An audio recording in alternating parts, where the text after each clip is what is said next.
Geraldine, if you can sort of get yourself ready, unmute and have your presentation ready, Rose.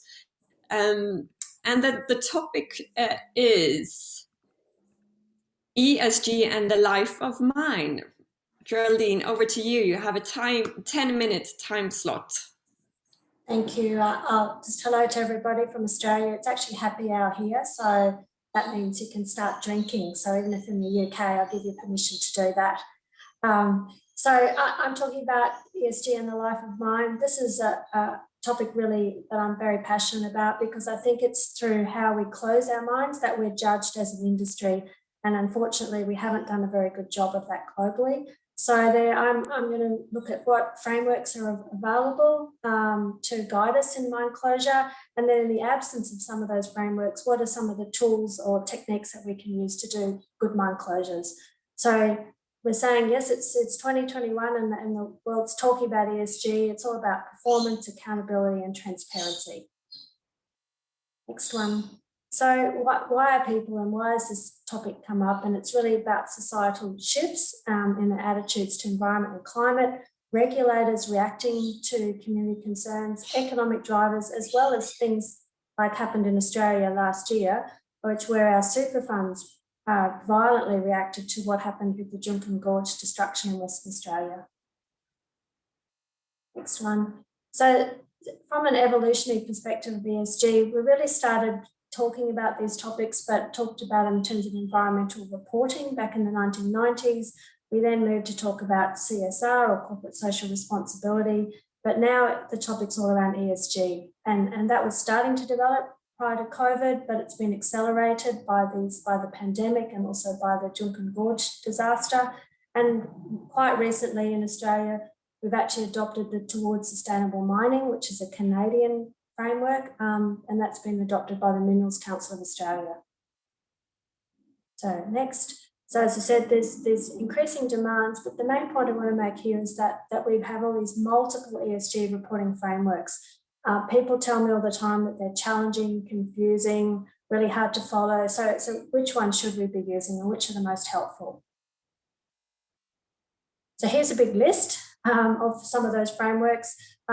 Personally, I found that the Global Reporting Initiative, the GRI, is probably the most useful in terms of sustainability reporting and is most widely used by the mining industry. And then, as I said, Towards Sustainable Mining, which is the Canadian framework, has been adopted by Australia. We go. But within all of these, where's the guidance on mine closure? There's quite a lot of guidance around starting and operating a mine.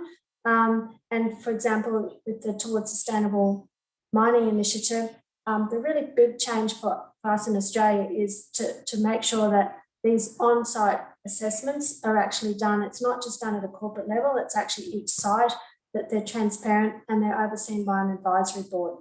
So, but what about the guidance on closure? Next slide. So the only real discussion is that, as is in the guiding principles, is to minimise the impact from exploration through to closure. So that's as much as the guidance gives you. And then if we go to the next slide and we look at the International Council of Mining and Metallurgy, Principle 2, once again, under the performance expectation, it talks about how decision-making processes need to include design, operation and closure of facilities. And that's about all the guidance that we're given.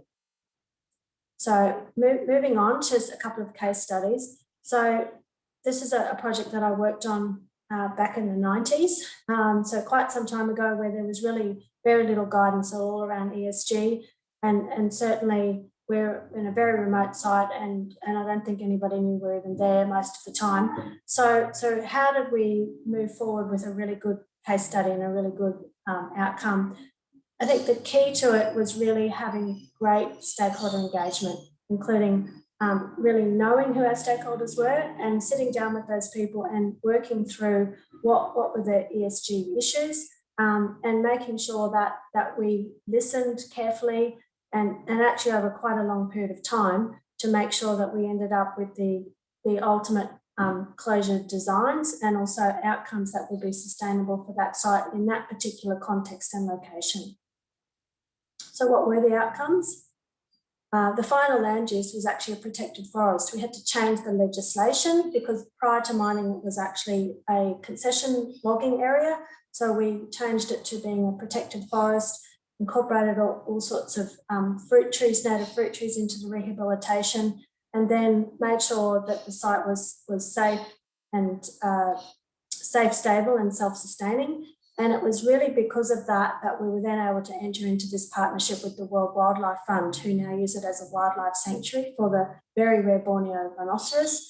And part of the whole governance, so the G side of things, is that we set up a trust fund, which is located in Singapore, and the interest from that trust fund actually goes to employing local rangers who come from the local villages to maintain the site and the ongoing monitoring and maintenance requirements.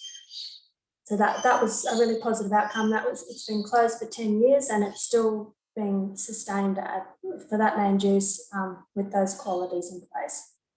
The next case study I wanted to mention was back here in Western Australia. So the Argyle diamond mine is a sacred women's site, very important for the people within that community, and a lot of people were employed at that mine. However, in Australia, our legislation here is very unimaginative in terms of what the site can be used for post-closure, and it's really based around cattle grazing or returning it to native vegetation. So once again, there was really good stakeholder engagement here with the traditional owners or the Aboriginal communities, and looking at all sorts of different options about incorporating native species into the rehabilitation that could be used for food or botanical purposes, or even for other rehabilitation programs on other sites. There's also the option of thinking around how to incorporate renewable energies, some more novel concepts that are being explored now around carbon sequestration and carbon credit programs. Tourism is a really big opportunity in this area. It's just such a really magnificent part of the world. And also, once again, looking at incorporating local ranger programs into post-closure opportunities. So once again, some really creative options here. So even in the absence of frameworks, there's good models that you can draw on. And then finally, got a couple of drawings. I didn't know that we were having this competition about what a good mine looks like. So, but on the left, it's a pretty messy mine, lots of earthworks going on, and a very little engagement with the local community. And then on the right is kind of my ideal mine closure, where we've involved the local community. We've got renewable energies. We've got the place rehabilitated, and we've got some lovely post-mining land uses that everybody can use. And then my last slide is, well, how do you make this happen? And to me, it's actually all about integration. And my experience in the industry over the last 30 years has been, you really start off as this sort of championed approach, as you feel like you're the only person there, bossing everybody around and trying to make things happen. But as these frameworks develop and these tools develop, what we seem to be able to do is take guidance from safety, where we do have all these key performance indicators, and build environment and social and governance into these frameworks and to these KPIs, so that we have everybody on board, everyone working in the same direction, and it just makes for a much more harmonious experience and much less stressful for the person who's in charge of having to do this.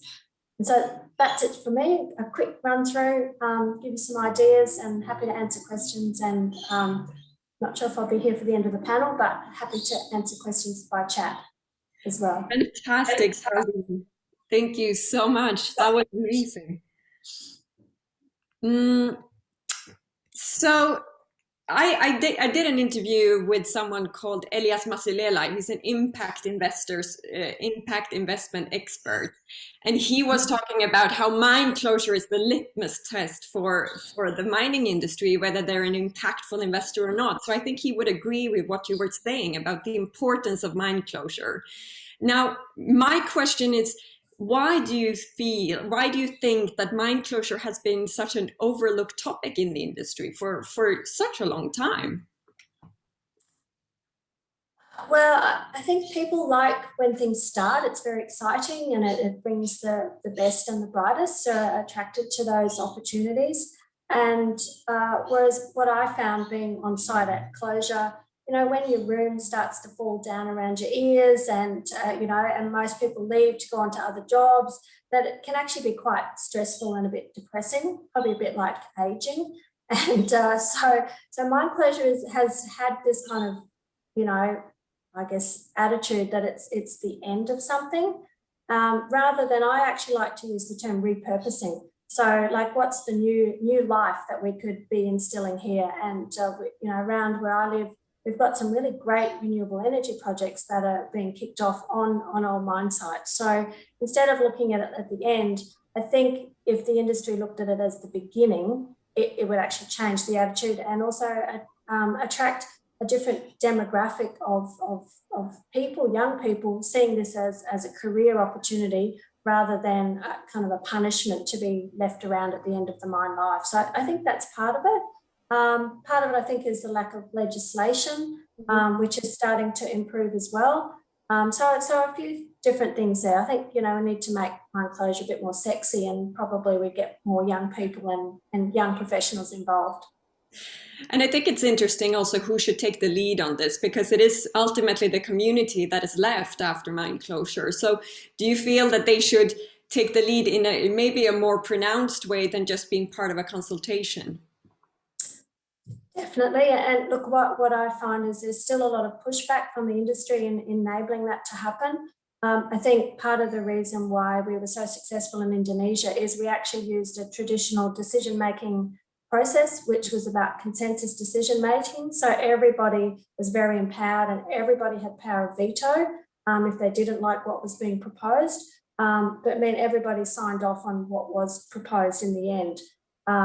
So that meant that the community really felt empowered to step forward and to be able to make those decisions. Whereas, I still find a lot of people involved in mining say, oh, we don't want to start those consultations on mine closure because it just means, the community will get really demanding and they'll, the costs will go up. And it's like, well, actually, these are the people going to be left behind when the mine is finished. So we need to involve them as soon as possible in those conversations, and so that they can actually build the capacity to take over and run the site when the mine has moved away. And that's exactly what our experience was in Indonesia and also in Western Australia is that, local communities want to step up, they want to be the rangers, they want to look at other business opportunities that are available.